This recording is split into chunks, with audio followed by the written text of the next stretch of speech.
我会说买房自产这件事情哦，其实以投资的角度来看，赚超少的，而且赚超慢的。你有没有看那个股票的人哦？你们多嗨呀、多刺激呀、像那个 PTT 很有名，那个叫航海王哦，说什么身家没多少钱，我们弄跟到这个长隆航海王那一波哦，一战成名，说身家50亿哦，50亿。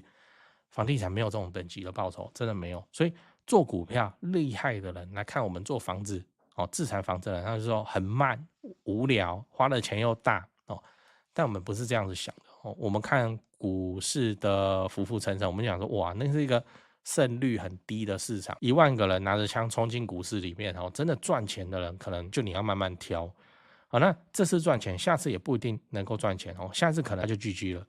那我们做房子的自产，我们在图什么？我们图稳健呐，对啊，为什么？因为我们中产阶级啊，我们中产阶级啊，我们输不起啊，对啊。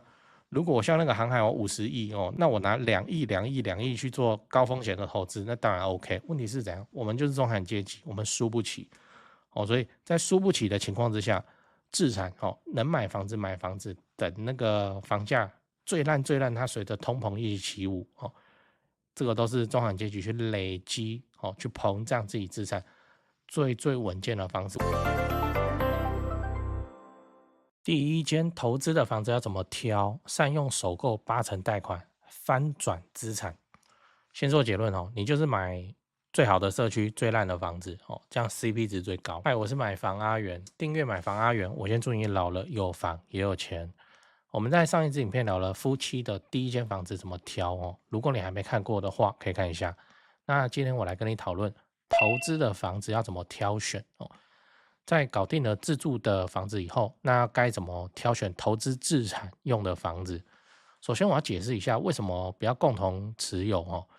那因为这样你会浪费掉夫妻一人一个珍贵的首购席位，而这个席位哦，会是让你们夫妻哦中产阶级去跨到资产膨胀的很关键的步骤。哦，那我先解释一下夫妻共同财产这件事。依照法律，如果夫妻没有特别约定，这个特别约定指的是向夫妻住所的法院登记处去办理哦，要登记这个动作哦，不是说你们两个人手牵手打勾勾这个就算哦。那夫妻的婚后财产哦，就适用法定财产制作为夫妻财产制。那法定财产制的概念是说，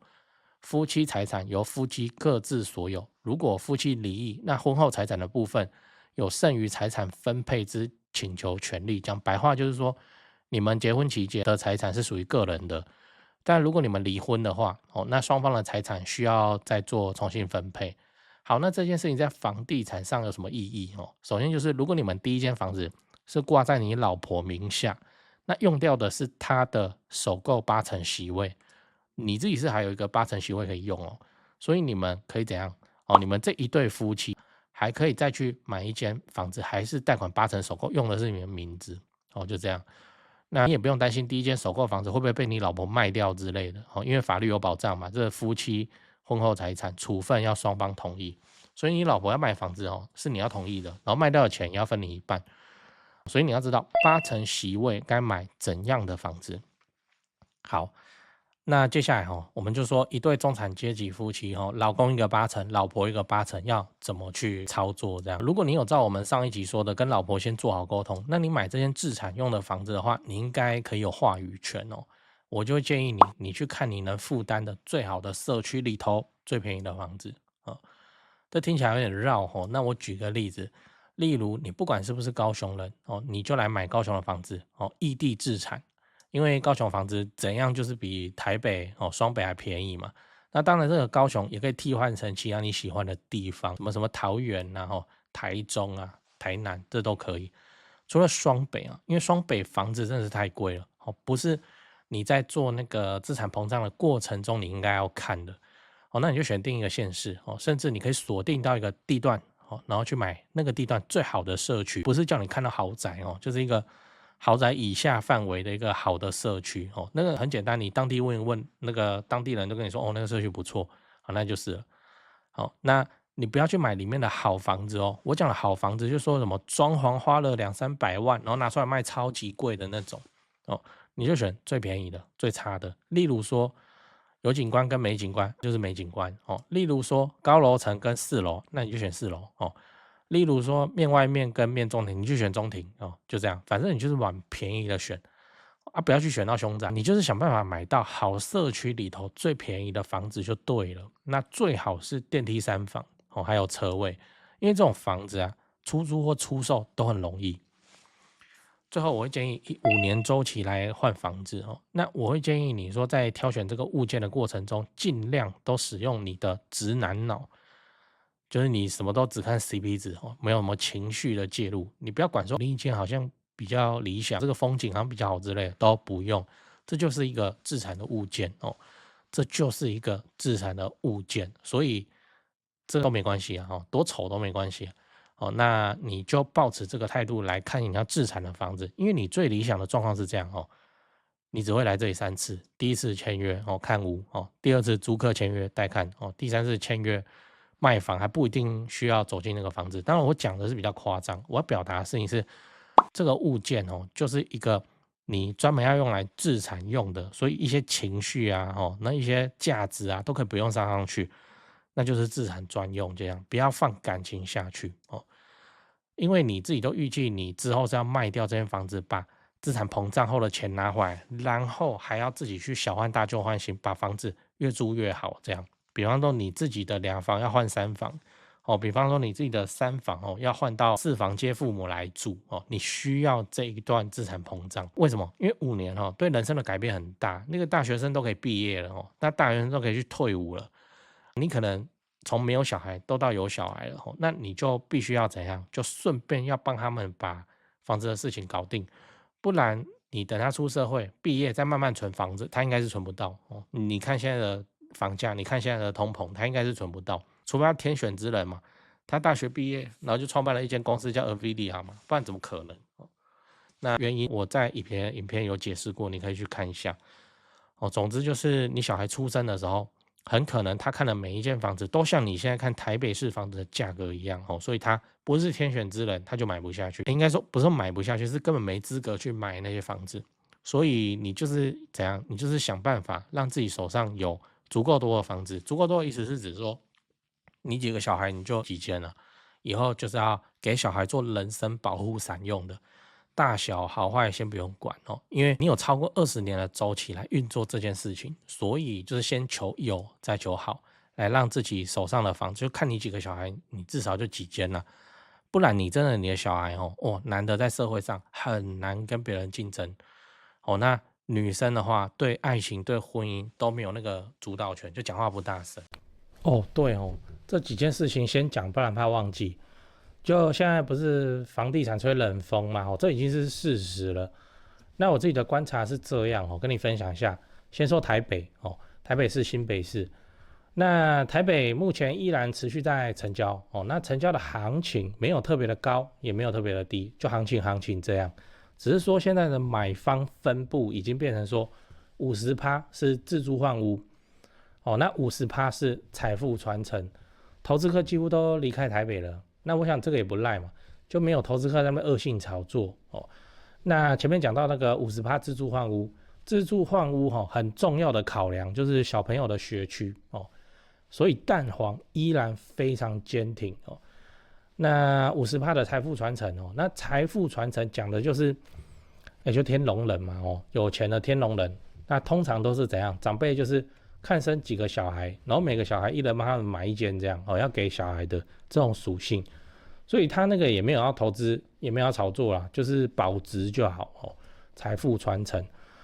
那你有钱，你要放在全台湾最顶尖的房地产市场来自住换屋或是财富传承都可以只是说现在成交在4500万以上已经是目前的常态我居然还有观众去买超过1亿的大安区房子，然后他们说我台北前辈的团队服务是非常的顶级他们的家族很满意这样对，所以你要看那些财富传承用的房子或者好学区的房子你就加我前辈的 LINE 小老鼠拜台北，小老鼠买台北这样加了，你就看到他的大头贴那个是助理在顾的那他们会不定期的 po 这些房子给你参考。 OK 那讲完台北，讲高雄高雄的情况是也一样市场降温那之前的乱买乱出价族群就不见了我认为这样很好，因为这样子我们就可以专心瞄准重大建设，就比较不会有那外行乱出高价的乱，你知道？那自从我拍了会员影片我会员影片不是都会拍重大建设嘛？那陆陆续续我拍了高雄的重大建设有，楠梓台积电到凹子底3大开发案、富邦凹子底 BOT 案，到71期4地重划、新高雄火车站，到亚洲新湾区你们观众很奇怪我拍一个重大建设，你们就跟着买一个重大建设附近。高雄我是很有信心没想到说，这个观众好像比我还有信心买的比我还贵，买的比我还多，真是蛮夸张那看好高雄，你瞄准重大建设，就找我推荐的台湾房屋美术之星店那在高雄你要卖还是要买那你就给他们一条龙就好了，就跟我一样，我过去10几年都是他们处理的，这是真的那我付的中介费这样子加起来早就超过7位数。那你看我还是愿意推荐他们就是真的很没问题嘛很专业很 OK。他们的 LINE 是小老鼠 go go go go go 小老鼠5个 go 那他们有答应我说会 po 在这只 LINE 的房子是都会挑过就是专门给买房阿元的观众。那这些房子都怎样？都适合自产，也都在重大建设旁边，你可以加那个 LINE 来看看高雄没有台北那么贵祝你自产顺利，来高雄玩得开心，赞赞。讲故事，讲故事。那我们来聊一下中产夫妻买第一间投资房子的心路历程如果你觉得耳熟，那就是巧合这次我们来讲阿伟跟君君的故事。我一个朋友叫阿伟这位仁兄最近做了一个操作差点演出一部家庭抗战大戏。什么操作呢？就是他忽然决定要来买房自产说要投资那我一听就知道他家里一定掀起腥风血雨。为什么？因为他有个老婆叫君君然后君君的妈妈是一个嗓门超大非常强势的丈母娘那他们看中的社区阿伟看中社区就很有梗，叫富贵人生就很老的社区，很老华夏这一听就很像那个古装戏码的地方，什么富贵人生那阿伟还很得意的跟我说，我找到这个地段不错，然后这是这社区里头最便宜的一户呢住高级的地段，最便宜的房子然后怎样很不错，划算吧那个表情大概就跟捡到一个比特币一样。结果他一回家，马上就被老婆君君发现，就很奇怪的表情然后就问说你又怎样了？你让他从实招来。然后阿伟超开心的回答说，我们买房吧有个社区叫富贵人，不会输啦，输不了啦。结果他老婆听完就眉头皱成一团，说那5年以后房价掉下来怎么办？这个阿伟立刻变身房产专家像是被告一样就说好地段里最便宜的房子房地产有坚固性什么有的没的。好，那各种一通忽悠以后，听起来相当的合理。结果他老婆君君就说了更有威力的一句话，那我要跟我妈报备一下这句话对阿伟来说晴天霹雳，因为他知道他丈母娘是出了名的护女儿狂魔。结果电话果然响了，丈母娘就把阿伟骂得体无完肤你没有算好利息吗？房贷怎么还？5年后要怎么卖？卖给谁啊？卖得出去吗？这真的行吗？你们乱七八糟都要乱搞。那阿伟人一边冒汗一边拍胸脯保证说我有做过功课啦这个没有问题啦那丈母娘就严肃的回答说，你不要给我那边搞到你们吃饭都出问题，然后跑来跟我借钱。阿伟当下电话一挂就觉得就好好一个满心欢喜要投资自产的事情，就遇到这个大家都看不懂，都没有人懂他这样。但没办法，他还是心意已决，他就去把这个富贵人生给他签下来那签完之后，他就爱那个房子爱得不得了开始就自己去着手准备装修的事情能弄的地方自己弄，成天往那个富贵人生跑，还向邻居打听你当初买多少？最近有人卖吗？最近卖多少？那家他卖这个价格，他的那个状况怎么样搞得整个社区大家都在猜，都奇怪这个新来的住户怎么会奇怪，那一直问东问西，他是房仲还是怎样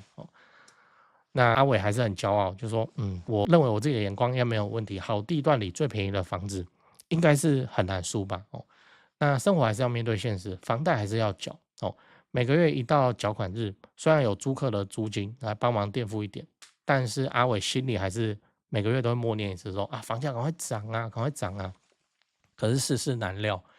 有时候新闻又一波什么房市吹冷风、经济衰退什么的，然后他就很紧张，他的警报就响起，他就想哇，那怎么办？这会不会影响到我的房价？我要不要赶快脱手啊？可是不等到5年才卖，好像哪里怪怪的呢？我无法取得税制上的优惠呢。于是他就一边顶着缴房贷的压力，户头啊每个月啊都要去缴那个房贷，那他当然也知道，如果走了下坡路，那这个资产可能就会赔掉他很多钱，还得躲着丈母娘，还得继续还房贷。那这个到时候这个场景可能会比恐怖电影还要可怕。那你问我阿伟现在怎么样？我只能说还没到5年，还在倒数，他依然在跟房贷奋斗。虽然有租客的租金帮助，他自己还是要出，毕竟是好地段的房子，他也不便宜。那我也只能帮他祈祷，因为他要是在5年以后反转成功的话，确实他跟君君2个人的资产就从一个普普通的中产阶级夫妻上升到身价会超过1000万，然后他们就继续过他的小换大旧换新的剧本。如果操作成功的话，确实有办法靠这个富贵人生社区来富贵他自己的人生。以上这个故事是说，反正就是买房自产这件事情啊，那图的就是资产膨胀资产一旦膨胀了以后，我跟你说，中产阶级非常需要这个东西，非常非常需要。不然你去做股票你觉得你的胜率很高吗？但你做房子，只要时间足够的久，甚至你当初有在研究重大建设的话，应该你获得资产膨胀都能够吃到这个效果。一旦资产膨胀到时候的获利都是7位数7位数起跳，你才有办法去做你的小换大旧换新嘛。那如果你没有要小换大旧换新的话，还是值得去做这件事情为什么？不然怎么办？你不把那个你的钱财转换成一个会跟着通膨起舞的资产，不然你要怎么办如果你就全部明明能买房不买房，全部都塞活存都塞定存，好，那过了10年20年以后，你就会发现当初那个勇敢买房的你的朋友那现在的身家现在的资产是你怎样追你都追不上的程度。我会说买房自产这件事情其实以投资的角度来看，赚超少的而且赚超慢的你有没有看那个股票的人你们多嗨呀，多刺激呀？像那个 PTT 很有名，那个叫航海王说什么身家没多少钱，我们弄跟到这个长隆航海王那一波一战成名，说身家50亿50亿，房地产没有这种等级的报酬，真的没有。所以做股票厉害的人来看我们做房子自产房子的人，他就说很慢无聊，花的钱又大但我们不是这样子想的我们看股市的浮浮沉沉，我们讲说哇，那是一个胜率很低的市场，1万个人拿着枪冲进股市里面真的赚钱的人可能就你要慢慢挑好，那这次赚钱，下次也不一定能够赚钱下次可能就 GG 了。那我们做房子的自产，我们在图什么？我们图稳健对啊，为什么？因为我们中产阶级我们中产阶级我们输不起对啊。如果我像那个航海王50亿那我拿2亿、2亿、2亿去做高风险的投资，那当然 OK。问题是怎样？我们就是中产阶级，我们输不起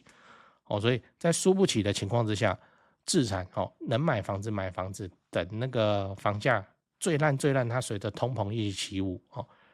这个都是中产阶级去累积去膨胀自己资产最稳健的方式，至少在台湾是长这个样子，给你参考。